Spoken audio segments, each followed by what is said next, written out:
పవన్ కళ్యాణ్, చంద్రబాబు నాయుడు నిన్న కూడా cabinet meeting జరిగింది.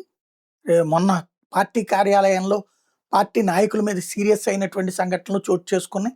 ఆ తర్వాతన మీటింగ్ జరిగింది. ఇక్కడ ఒక సమస్య ఏంటంటే పవన్ కళ్యాణ్, చంద్రబాబు బాగా క్లోజే. కాకపోతే గ్రౌండ్ లెవెల్‌లో కేడర్ మధ్యన అంతరాలైతే పెరిగిపోతున్నాయి.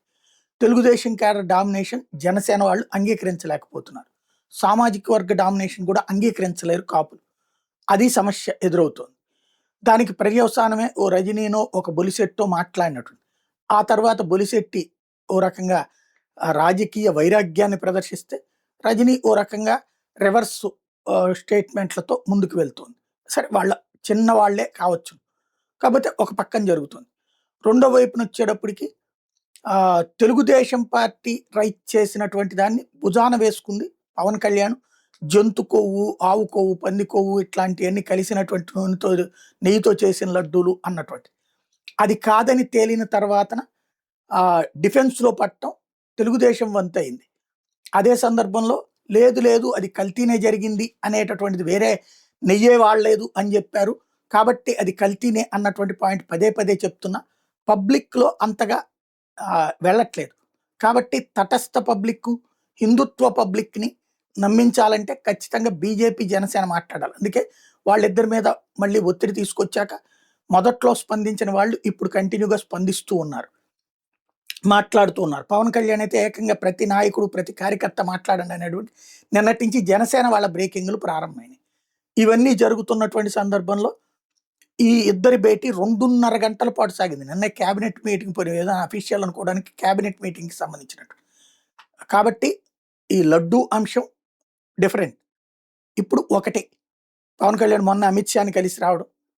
ఇంతకుముందు కూడా ఇప్పుడు ఇందులో మనం ఏ బాత్రూంలో దూరలేము, ఏ బల్ల కింద చెవి పెట్టి లేము. కానీ ఉన్నటువంటి 2 పాయింట్స్.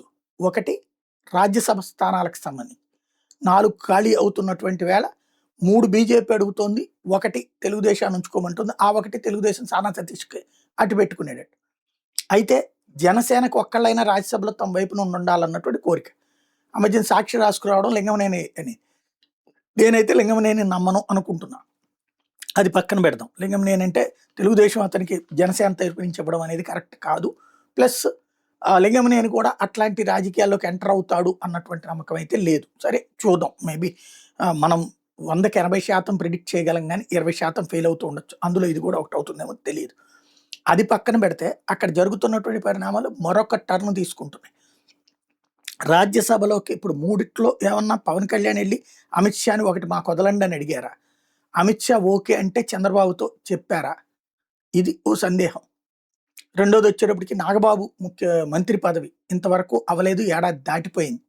స్వయంగా చంద్రబాబు గారి సంతకంతో అప్పుడు క్రిందటిసారి రాజ్యసభ సభ్యుల ఓకే అప్పుడు ఇచ్చినటువంటిది అదేమన్నా అడిగారా? అట్లాగే నియోజకవర్గాల్లో అయితే ఇదివరకు అప్పట్లో వేసినటువంటి సమన్వయ కమిటీలు ఈ రోజు వరకు మీటింగ్ అవ్వట్లేదు. రాష్ట్ర స్థాయి సమన్వయం లేదు, అసెంబ్లీ నియోజకవర్గ స్థాయి సమన్వయం లేదు, జిల్లాల స్థాయి సమన్వయం లేదు. ఇప్పుడు అట్లాంటి సమన్వయం గురించి ఏమన్నా ప్లాన్ చేసుకున్నారా?